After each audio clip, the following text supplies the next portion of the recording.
We made it, guys. We're in the final stretch. For the last 3 days of Halloween, we will review the last 3 movies to come out until someone makes a new one.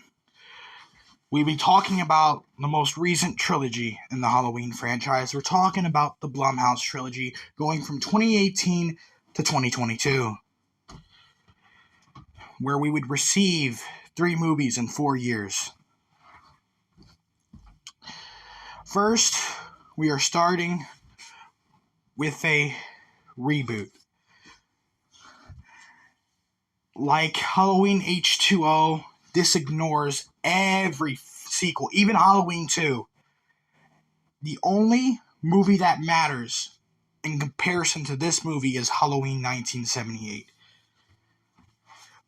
With how complicated things were getting, I have to admit, when they said they are doing the sibling thing, you know how much, you know what that does, right? We're bringing back the mystique of Michael. When they said they're not doing the sibling angle, Michael's just, he doesn't care, he just kills. Thank you! Finally! As much as I love my boy Halloween 4, it did the family angle, it was best done in that movie. Every other movie, horribly done. As much as I love my boy Halloween 4, this had to be done. Because there was nowhere else you could go. You already killed Laurie, and people were really wanting a Halloween retribution. Not saying it's not gonna, it could possibly happen. You never fucking know. You get a TV series, but that's besides the point. I thought this was the best way to go. Does it complicate the fuck out of the Halloween franchise even more? Absolutely. Absolutely. But this needed to be done. The family thing, it had to stop. It was good for a little bit, but it got old. It really, really got old. I want the old Michael back. I want this Michael. I want a Michael that doesn't care. He's not after anything. He just kills people who are in his way. And he does have goals. The killer should have a goal. Not to go after the specific person because of the blood-related shit. But have a motive, but be motiveless at the same time. And that's what we got with this Michael. So, let's start. Jamie Lee Curtis returns for the first time since Halloween Resurrection. First time in 16 years at that point, she came back. And she isn't going to be killed off within the first 10-15 minutes. Which, yes, as much as I think Rachel is a better final girl, yes, you don't do Laurie. Laurie Strode is still good. Laurie Strode is still good. I like the character. Having her be the main protagonist. Again, yes. And with the 2 new faces in Judy Greer and Andy Matichak playing Karen and Allison. The 3 Strode women will fight Michael Myers. Laurie Strode was paranoid for 40 years. 40. And this brings up a bigger issue that I have with Halloween Ends, but I'll get to it soon. I'll get to it when I get to Halloween Ends. She's been paranoid, scared that he's gonna break out and come for her, that she's gone insane, and she secretly really wants it to happen so she can finally kill him herself. Or kill it itself. Kill evil itself. Michael is once again in a sanatorium. But you must be wondering, at the end of Halloween 1978, when Dr. Loomis shot him off the balcony, Michael Myers got up and left. His whereabouts were unknown. That's what made the ending of Halloween 1978 so iconic. The killer survived.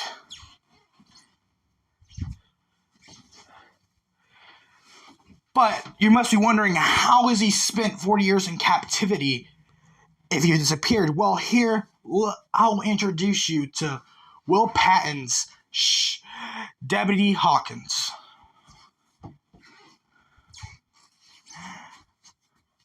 And he was the one that helped apprehend Michael, he says.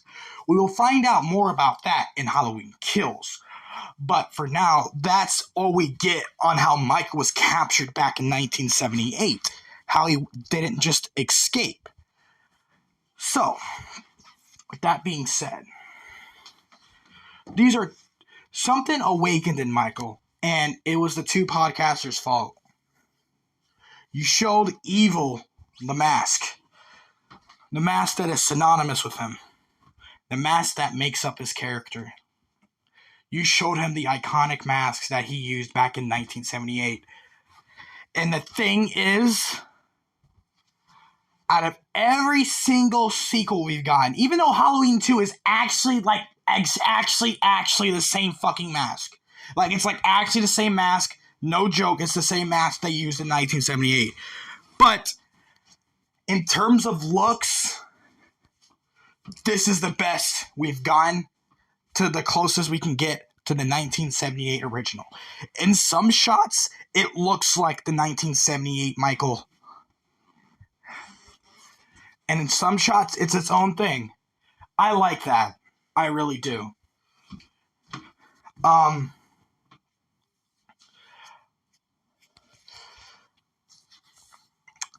let's talk about the man behind the mask. Well, there's actually two people behind the mask, but one of them's a cameo. But we'll get to that. James Jude Courtney. He is the shape for all three of these movies. They never changed the actor. It's the same actor all throughout. And you got the original OG shape, Nick Castle, as a cameo in certain shots. What a duo. And the thing is about James Jude Courtney, he feels like 1978 Michael in his movements, his mannerisms, everything.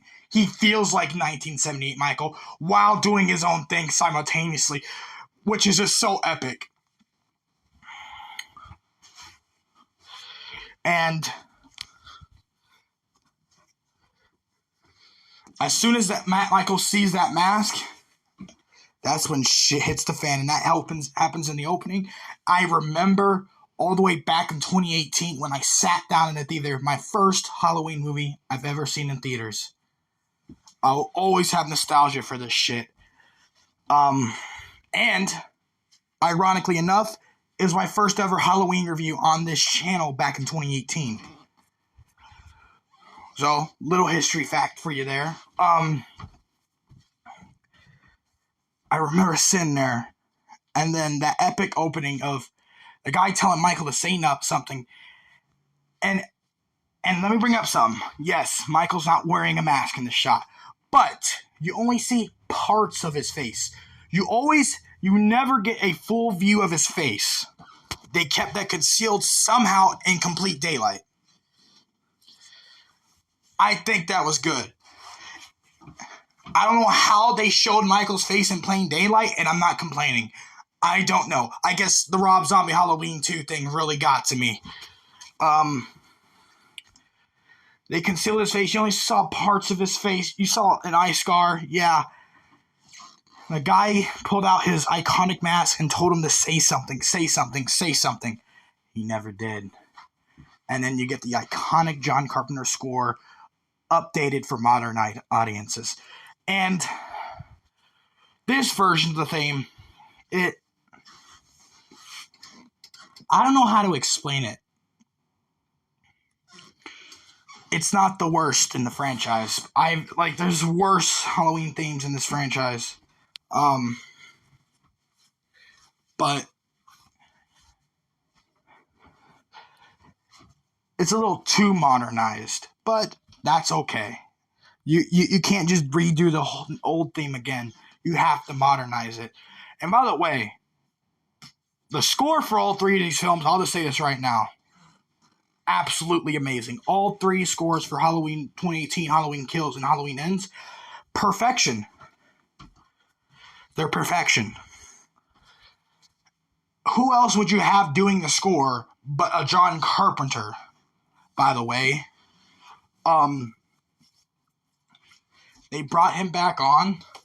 This is his first involvement with a Halloween movie since Halloween 3. Halloween 3, that's how long it's been. Like 1982.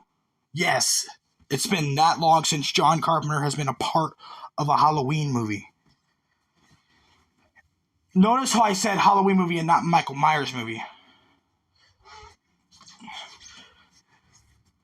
Because we gotta lump Halloween 3 in there because it has nothing to do with Michael. So, yeah. But that's besides the point. Michael breaks out of the prison bus. He's supposed to get transferred to another facility. The bus crashes. Michael escapes. Does what Michael does, brutalize everybody in the most vicious way possible. Make it the most painful death of all. It's quick and painful. Just how Michael likes it. Yeah. Some of the kills in these movies are really good. I think they're really good. This has the second most kills in this Blumhouse trilogy, by the way. Halloween Ends is last. This is second. And Halloween Kills is obviously first because if you read the title, I bet you would think there's going to be kills in the movie. But that's besides the point. Let's get to the ending so I can get to a final rating because I don't want these reviews to get too long. I rambled on Halloween, Rob Zombie's Halloween 2. I apologize for that. I didn't want to make these reviews long. But the ending. We get the showdown between Michael and Laurie. By the way, it's the best showdown in this Blumhouse trilogy, even though they only did it twice. But that's besides the point. So they trap Michael in the basement, set it on fire. We go back to see Michael's not there. Doing Michael Myers things. Things that we know Michael is capable of doing. So they trap Michael in there, and yeah. They get help. That's really it. I did like what they did with the showdown between Michael and Laurie. It wasn't the best thing ever in this one, but miles better than the one they did in Halloween Ends. It's so miles better. They did more. That's the only reason why it's better. They just did so much more. It wasn't just in one place. They went throughout different places of the house. Laurie saw Michael while hunting him down. They had multiple encounters in this movie. Where in Halloween Ends, they just encounter each other at the very end, and then it's like a 2-minute fight, and it's bullshit. It's fake news. Yeah, so you must be wondering what I would give this movie. Halloween 2018, I think, still holds up to this day. You can enjoy this movie. There's not redneck trash dialogue. You got a Michael that actually feels like it's Michael for a change, and they eliminated everything I hated about most of the sequels.